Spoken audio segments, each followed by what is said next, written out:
आनंदं परम सुखदं केवलं ज्ञानमूर्ति द्वन्द्वातीतं त्रिगुणरहितं तत्त्वमस्यादिलक्ष्यम् एकं नित्यं विमलमचलं सर्वदि साक्षिभूतम् भावातीतं त्रिगुणरहितं सद्गुरुत्वं नमामि। सद्गुरुदेव की जय। सनातन धर्म की जय। सच्चिदानंद भगवान की जय। आज મીનાબેન કહેતો તો કઈક પ્રશ્ન છે? તો બાપુ પ્રશ્ન એવો છે કે આપણે એક હોવા છતાં પણ અનેક રૂપે કેવી રીતે જણાઈ રહ્યા છીએ અને એનું કારણ શું છે? એક હોવા છતાં અનેક રૂપે કેમ જણાઈ રહ્યા છીએ અને એનું કારણ શું છે? પરસેવો પાડી દે એવો પ્રશ્ન કર્યો તમે મીનાબેન. બહુ સરસ પ્રશ્ન છે અને એ યથાર્થ પ્રશ્ન છે. પ્રથમ તો આ પ્રશ્ન નો ઉકેલ મેળવનાર જે વર્ગ છે એ પૂર્ણ આત્મતત્વનો જિજ્ઞાસુ હોય, આત્મજ્ઞાનનો, એના માટે બહુ ઉપયોગનો આ પ્રશ્ન છે. સામાન્ય પ્રવચન કાયમ સાંભળવાની આદત હોય અને શાંતિ રહેતી હોય એટલા માટે પ્રવચનો સાંભળતા હોય એવા મુમુક્ષુઓ આ પ્રશ્ન ના જવાબનો જે સત્સંગ આવે છે એમાં બહુ શ્રદ્ધા કરી અને એકાગ્રતાથી સાંભળે. પ્રથમ તો આત્મજ્ઞાન બહુ જ જરૂરી છે અને એને ખેદ થાય છે કે એક જ હોવા છતાં અનેકપણું કેમ થઈ જાય છે. એ ખેદ મટાડવાનો અંદર એક ભાવ પડ્યો છે, મતલબ કે આત્મતત્વમાં સાતત્યથી પોતાનો અપરોક્ષ અનુભૂતિને દ્રઢ થયેલી હોય તો નિસંશય બનાવવા માટેનો આ પ્રશ્ન છે. અહીંયા આ પ્રશ્નના જવાબમાં આપણે જોઈએ નચિકેતા જે ઉદાલકનો પુત્ર, વાજશ્રવસનો પૌત્ર. ઉદાલકના પિતાનું નામ વાજશ્રવસ અને ઉદાલકે એક યજ્ઞ જે કર્યો હતો, વિશ્વજીત યજ્ઞ, અને એ યજ્ઞની અંદર બધાય ગાયોની વેચણી કરી. એમાં ઋત્વિજો, ઋષિઓ, જે બ્રાહ્મણો હતા એમને પેલા ગાયો, જે જૂની કહેડી ગાયોનું દાન કરતા હતા.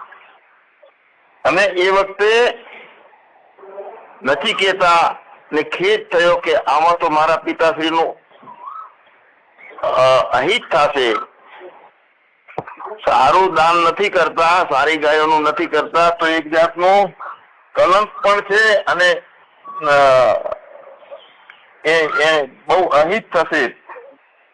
તો એમને પ્રશ્ન પૂછ્યો અંદરથી, ખૂબ ખેદ છે એમને કે પિતાશ્રી માં આવો જે લોભ નામનો અવગુણ છે તે રહેવ એ યોગ્ય નથી. એટલે એને પછી નચિકેતાએ કીધું છે કે તમે આ બધી ગાયોનું દાન કર્યું છે તો મને કોને આપશો તમે?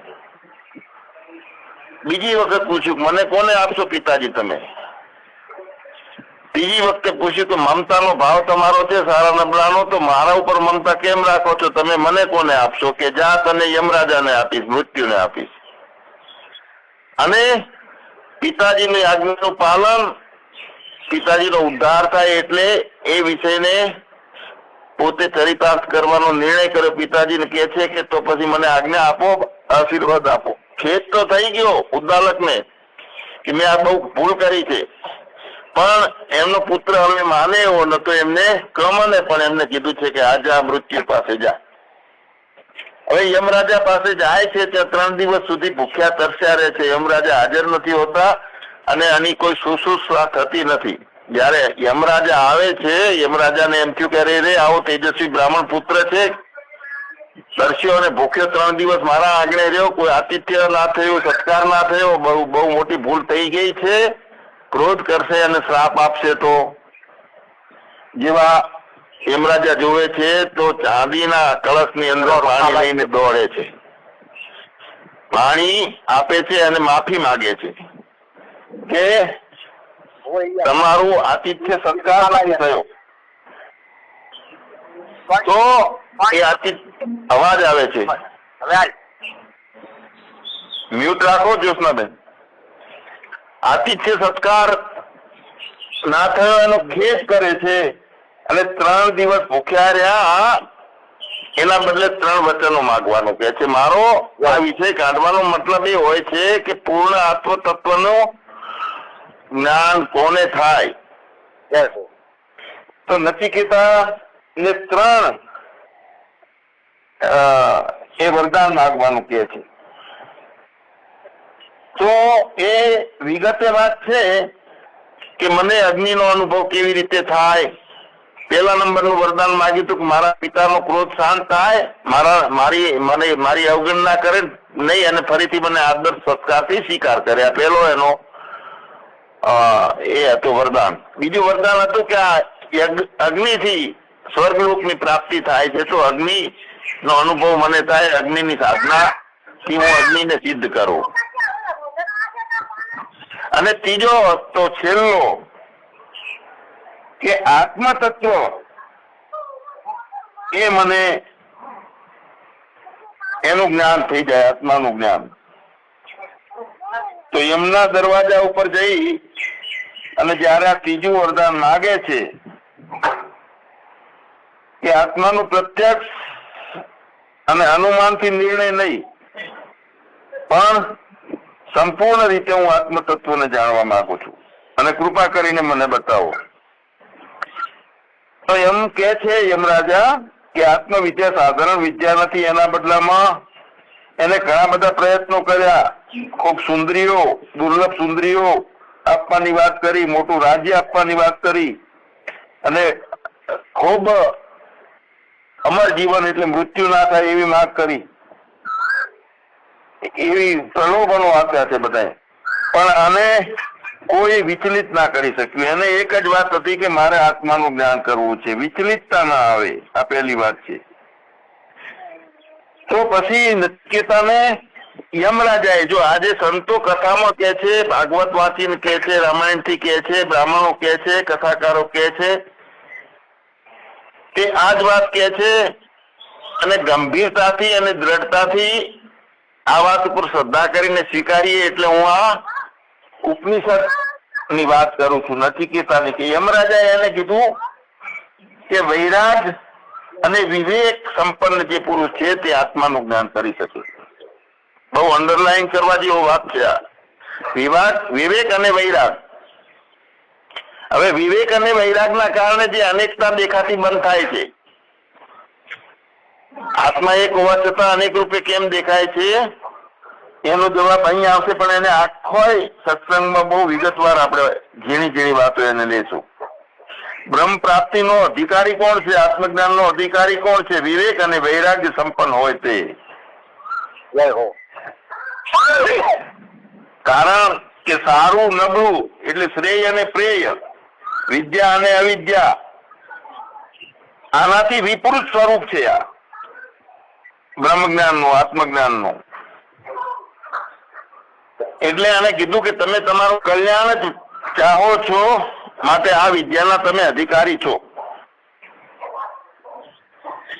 તો એ વખતે આ પ્રશ્ન કરે છે નચિકેતા, જે મીનાબેને કર્યો છે તે, કે બધા પ્રકારના વ્યવહારિક વિષયોનો જે અનેકતાઓનું વ્યવહારમાં જ્ઞાન થાય છે, તો એના બદલે એકનું જ્ઞાન કેવી રીતે થાય? બધા પ્રકારના વ્યવહારિક વિષયોથી ઉપરામ થઈ અને બ્રહ્મ તત્વને એક જ છે, એકમ નિત્યમ વિમલમ મચલમ સર્વથી સાક્ષીભૂતમ છે, એક જ છે, એને હું કેવી રીતે જાણી શકું? એની મારા ઉપર કૃપા કરી અને એનું રહસ્ય બતાવો. તો એ વખતે કે છે યમરાજા કે છે, આ હું કહેતો નથી કે બીજા કથાકારો કહેતા નથી, પ્રવચનકારો પણ નથી કહેતા, પણ ખુદ યમરાજા કે છે. આ કઠોપનિષદમાં છે. આ આત્મા ચેતન છે, તે જન્મતો નથી, તે મરતો નથી, તે કોઈનાથી ઉત્પન્ન થતો નથી અને કોઈ પણ બીજું એનાથી ઉત્પન્ન થતું નથી. મતલબ કે બ્રહ્મ છે તે બે પણ દેખાડતો નથી. તો આત્માના સ્વરૂપને વિસ્તારપૂર્વક સમજાવવા માટે નચિકેતાએ યમરાજાએ વાત કરી કે તે અજન્મા છે, નિત્ય છે, શાશ્વત છે, સનાતન છે. અને શરીરનો નાશ થાય તો પણ તે એમને એમ રહે છે, એનો નાશ થતો નથી. સૂક્ષ્મથી પણ સૂક્ષ્મ છે, મહાનથી મહાન છે. અને બધા અનિત્ય શરીરોમાં રહે છે, છતાં પણ શરીર રહિત છે. બધા અસ્થિર પદાર્થોમાં ઓતપ્રોત છે. દેખાય તો છે અનેકતા, પણ અનેકતાઓમાં એક તો ઓતપ્રોત છે જ. દ્રષ્ટિ અનેકતાને જોવાની છે, કેમ બંધ થાય એના વિશે આજ વાત લેશું આપણે. કાયમ માટે સ્થિર છે તો અનેક તો તે બનતો નથી. કણકણમાં વ્યાપક છે તો બધામાં રહેલો છે. અને સૃષ્ટિનો જેટલો ક્રમ છે આ બધો એના આદેશ ઉપર ચાલે છે. આ વાત યમરાજાએ નચિકેતાને કરી છે. સૃષ્ટિનો ક્રમ એના આદેશ પર ચાલે એટલે મતલબ કે અગ્નિ એના ભયથી પ્રગટ થાય છે, બળે છે. સૂર્ય એના ભયથી તપે છે. ચંદ્ર, વાયુ અને મૃત્યુ આ બધાને ભય છે અને ભયથી સફળે છે. પણ જે વ્યક્તિ કાળના ગળામાં એટલે કે મૃત્યુના શરણમાં જતો એના પૂર્વે આ જાણી લેવું જોઈએ અને મુક્તિનો આનંદ લઈ લેવો જોઈએ.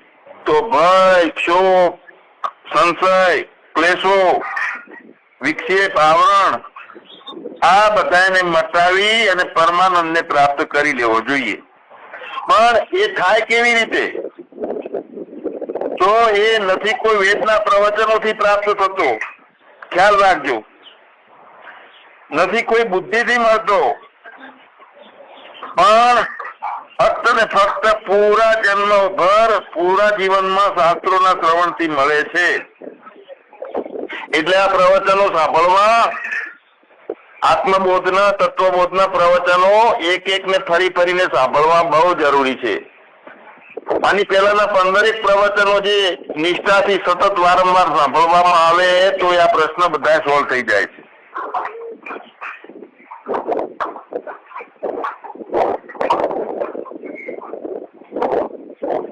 હવે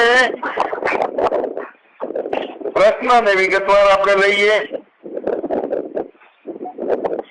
કે અનેક છે અને છતાં એક છે, છતાં અનેકની પ્રતીતિઓ થાય છે ને એ પ્રતીતિઓ મટે કેમ? અને એ મટી જાય તો એની પરિણામ શું છે? તો જીવન મુક્તિ. પોતાને જીવન મુક્તિ જે છે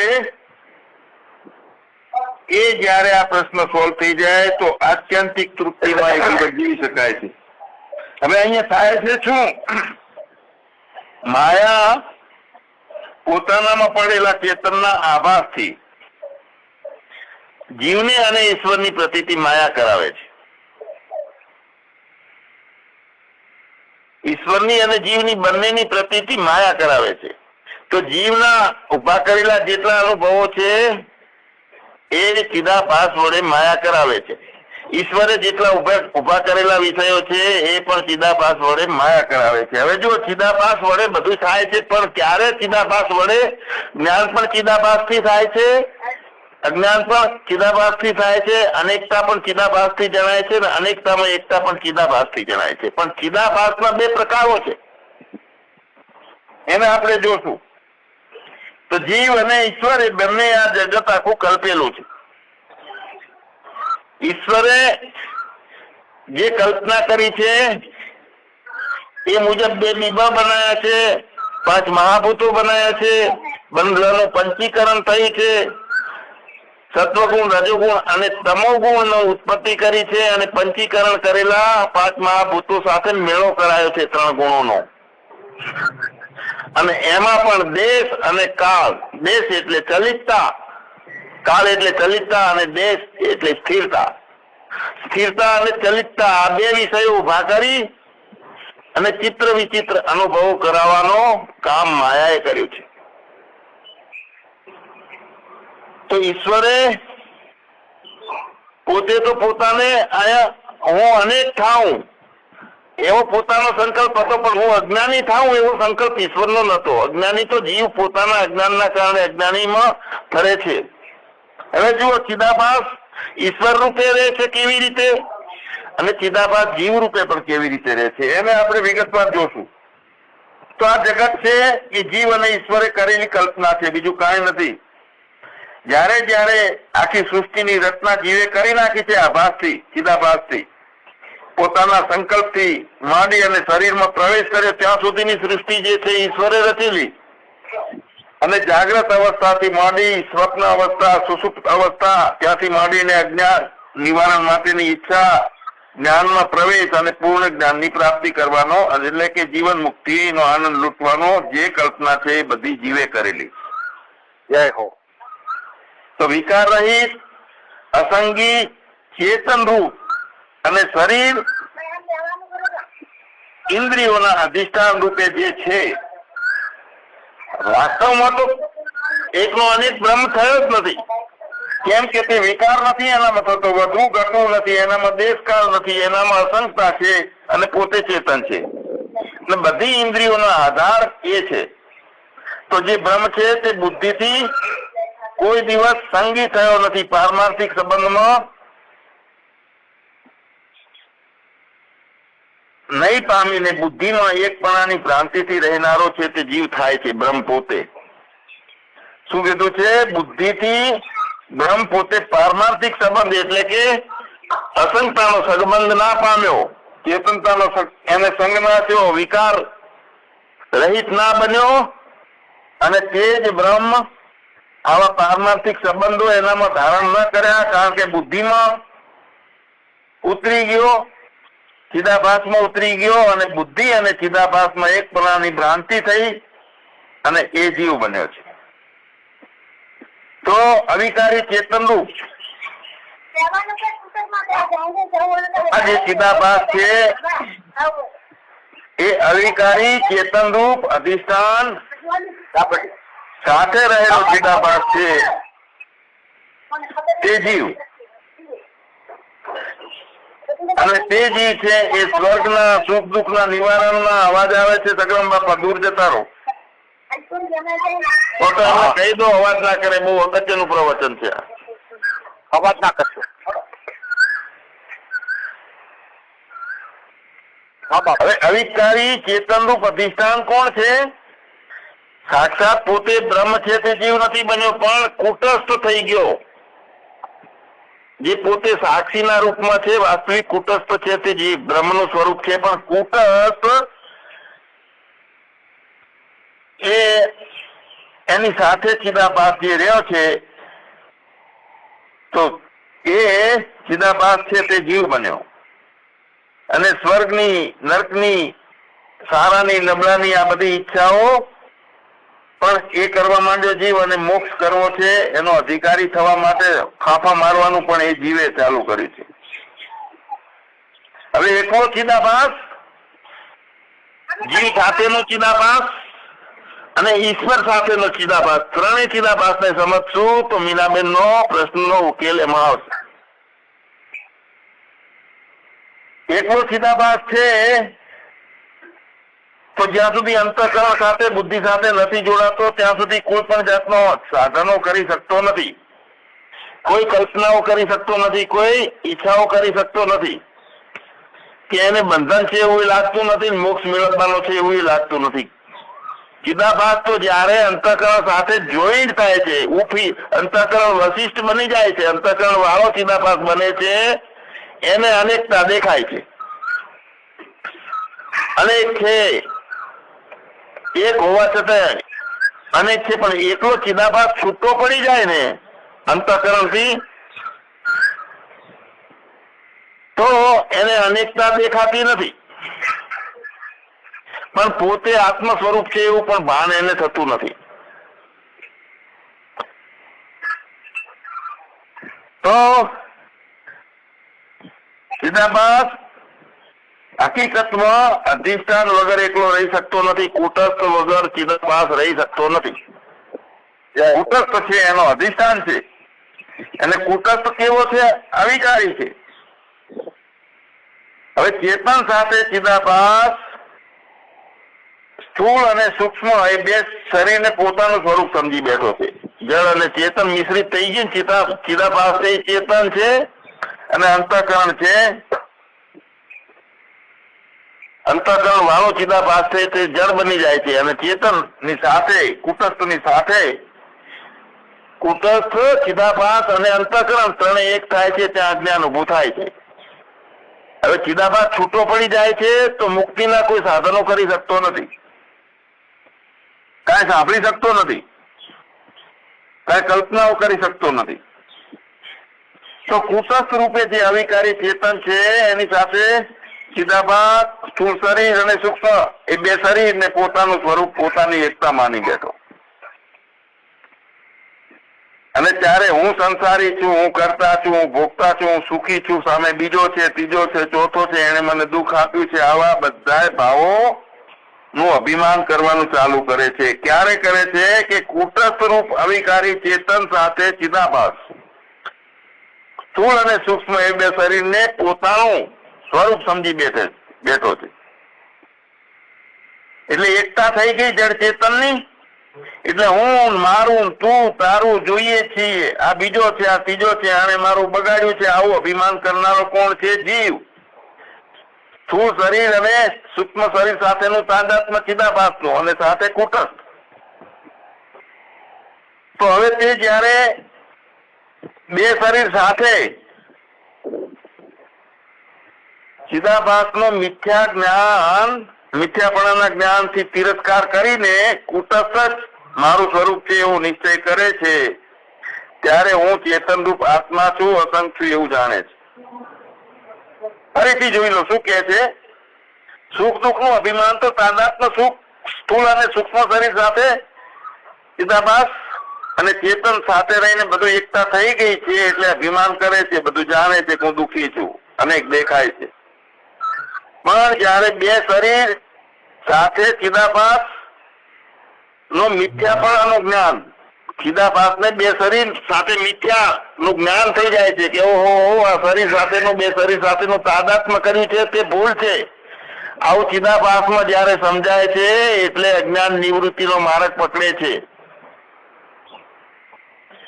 અને જયારે આ બે શરીર અને બે શરીરો સૂક્ષ્મ અને સ્થૂળ શરીર, એમાં સ્થૂળ શરીરની ત્રણ અવસ્થાઓ જાગ્રત, સ્વપ્ન અને સુષુપ્તિ, આ બધા અનુભવો ભેગા મિથ્યા ઠરી જાય. ચિદાભાસ જયારે મિથ્યાપણાનું જ્ઞાન થાય ચિદાભાસમાં, એટલે તિરસ્કાર કરે અને એને ખબર પડે કે અસંગી છે, ચેતન છે, અવિનાશી છે, તે મારું સ્વરૂપ છે, એવું કુટસ્થ છે એ જ મારું સ્વરૂપ છે એવું નિશ્ચય કરે.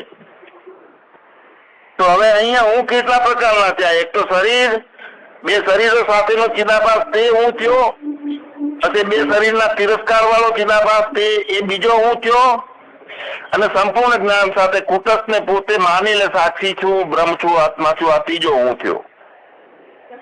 હું ચેતન રૂપ આત્મા છું, હું અસંગ છું. આવું ક્યારે જાણે કે જયારે શરીરો સાથેનું તાદાત્મ્ય કરી અને એના બદલે એ બધું મિથ્યા છે એ શરીરોનો તિરસ્કાર કરે. શરીર દ્વારા બનેલી જેટલી ઇન્દ્રિયો થઈ, જે કઈ જ્ઞાન ઉત્પન્ન થાય છે, પ્રમા જ્ઞાન, વૃત્તિ જ્ઞાન, એ વૃત્તિ જ્ઞાન મિથ્યા ઠરી જાય એનામાં કે બધું આ તો જળ ચેતન મિશ્રિત જે હું છે, જુઠ્ઠા હું બનેલો સંસાર છે, ને જુઠ્ઠો હું માયાએ બનાવ્યો છે. અને ચિત્તના આભાસની અંદર, ચિદાકાશની અંદર કલ્પી અને બ્રહ્માંડ નિર્માણ કર્યું હોય કે અજ્ઞાન નિર્માણ કર્યું હોય, તો એ ચિત્તના આકાશમાં અજ્ઞાન છે એના બદલે વાસીદું વળી જાય, ચોખ્ખું થઈ જાય, કચરો નીકળી જાય છે એનો. જયારે તિરસ્કાર કરી દે, શરીર સાથેનો તાદાત્મ્ય છોડી દે ચિદાભાસ, અને પછી જે હું છે તો એ હું ની અંદર પરોક્ષ જ્ઞાન થાય છે કે આત્મા છે અને એ સાચું મારું સ્વરૂપ છે એવો નિશ્ચય થાય છે પરોક્ષ જ્ઞાનનો.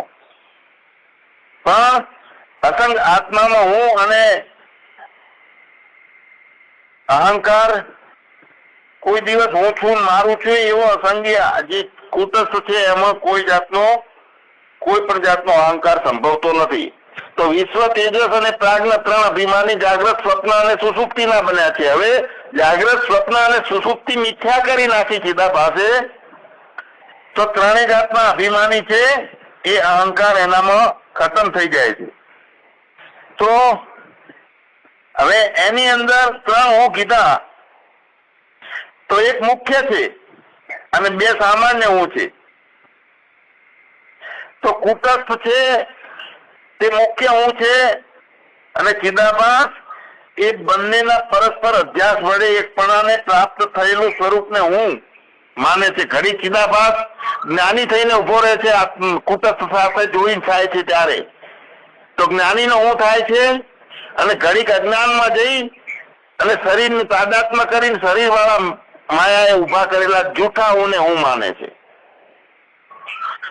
ચિદાભાસ જેમણા જાય છે એવો હું બનાવે છે એનો, કાં તો શરીર વાળો હું દેહ છું, હું ફલાણો સગરામભાઈ છું, પ્રજાપતિ છું, 5.5 ફૂટનો છું, નાનો છું, મોટો છું, જ્ઞાતિ ધારણ કરે, જાતિ ધારણ કરે, બધા અભિમાનો કરે. જ્યારે ચિદાભાસ શરીર સાથે તાદાત્મ્ય કરે છે અને કુટસ્થ સાથે તાદાત્મ્ય કરે છે ત્યારે હું અસંગી છું, હું ચેતન છું એવું પરોક્ષ જ્ઞાન કરે છે. પણ પરોક્ષ જ્ઞાન છૂટી ગયું અને જે અપરોક્ષ જ્ઞાન થાય છે તે હું સાચો હું છું.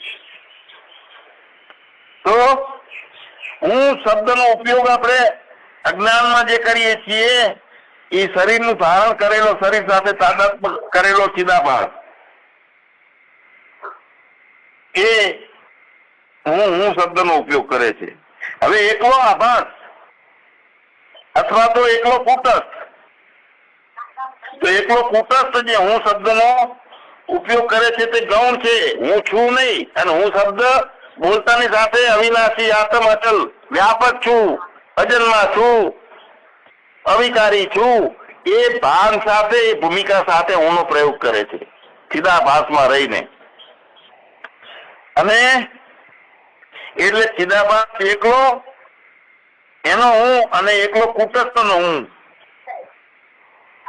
આના અર્થો નોખા નોખા છે. હવે જે જ્ઞાની છે એ એની ઇન્દ્રિયો બંધ નથી થઈ જતી. એની સામે ગાય આવે, ભેંસ આવે કે બીજો વ્યક્તિ આવે તો એ સામેથી બોલાવે છે કે આવો ફલાણા ભાઈ, તો બે તો એને થાય છે પણ પ્રતીત થાય છે. જ્ઞાની છે લોક વ્યવહારમાં અને વૈદિક વ્યવહારમાં ચિદાભાસના અર્થમાં અને કુટસ્થના અર્થમાં એ હું છું એવી રીતનું પોતાને સમજે છે, પણ નોખો પ્રયોગ કરે છે. વ્યવહારમાં આવે છે ત્યારે બે પણ સમજી અને બોલાવે છે આવો ચા પીજો એવું કહે છે, વ્યવહારો કરે છે જ્ઞાની. પણ સમજ એની હોય છે કે હું આ બે છે એ બધું મિથ્યા છે, પ્રતીતિ છે એવું નક્કી થઈ ગયેલું હોય છે. જ્ઞાની છે તે હું જોઉં છું, હું બોલું છું, હું ચાલું છું આવું અંદર સમજતો હોય, પણ હું કોણ છું ડાયરેક્ટ ઇન્દ્રિય વગર ચિદાભાસ સાથે જોડાઈ અને જોઉં છું, ચાલું છું, બોલું છું, પણ અજ્ઞાની નથી બન્યો. હું વ્યાપક જ છું, આત્મા છું એવો એનો હું હોય છે. તો લોક વ્યવહારમાં કુટસ્થથી નોખો એકલો ચિદાભાસ હું એ શબ્દનો પ્રયોગ કરે છે અને હું અસંગ છું, હું ચેતન રૂપ છું એવું કહે છે. બીજાની સામે આપણે કહીએ છીએ કે હું તો જ્ઞાનમાં મસ્ત શાંત ભાવને પામી ગયો છું, મજા આવી ગઈ છે, હવે તો કોઈ સંશય નથી રહ્યો, તો કોણ કહે છે? ચિદાભાસ કહે છે. હું અસંગ છું એમ કહે છે, હું ચેતન છું એમ કહે છે, હું જ્ઞાની છું એમ કહે છે, અને જ્ઞાનનો અનુભવ પણ ચિદાભાસ કરતો હોય છે. પણ શાસ્ત્રીય દ્રષ્ટિથી પોતે ચિદાભાસથી નોખો એકલો કુટસ્થમાં એનું લક્ષણ થઈ ગયેલું હોય છે. અંદરની સમજ એકલા કુટસ્થની હોય છે. લોક વ્યવહાર કરતો હોય કે હું બોલું છું પણ બિન પદ ચલે સુને બિનુ કાના બિનુ કર્મ કરે બીજી નાના. અસંગી કુટસ્થ જે ચિદાભાસ છે, કુટસ્થ પોતે ચેતન જે ચિદાભાસ છે તે એકલો નોખો પડી અને કુટસ્થ સાથે જોઈન્ટ થઈ અને કુટસ્થ નો અસંગપણાનો ભાવ પોતાનામાં દાખલ કરે છે. હવે ચિદાભાસ નું વાસ્તવિક સ્વરૂપ શું છે? કુટસ્થ છે. અને કુટસ્થ થી કોઈ દિવસ ચિદાભાસ નોખો હોતો નથી. પણ જયારે કુટસ્થ થી ચિદાભાસ છે એ પણ મિથ્યા છે. જેમ વીજળીમાં જાગે છે તો રોશની મિથ્યા છે, એવી એક ભૂમિકા બની જાય છે. તો એ ચિદાભાસ ને હું કુટસ્થ છું આવું જ્ઞાન ચિદાભાસ ને થાય છે. હું અજ્ઞાની છું એવું અજ્ઞાન ચિદાભાસ ને થયું, શરીર સાથે જોઈને થયો, જીવડો બની ગયો. અને હું કુટસ્થ છું, હું આત્મા છું, હું બ્રહ્મ છું એ જ્ઞાન ચિદાભાસ ને થાય છે.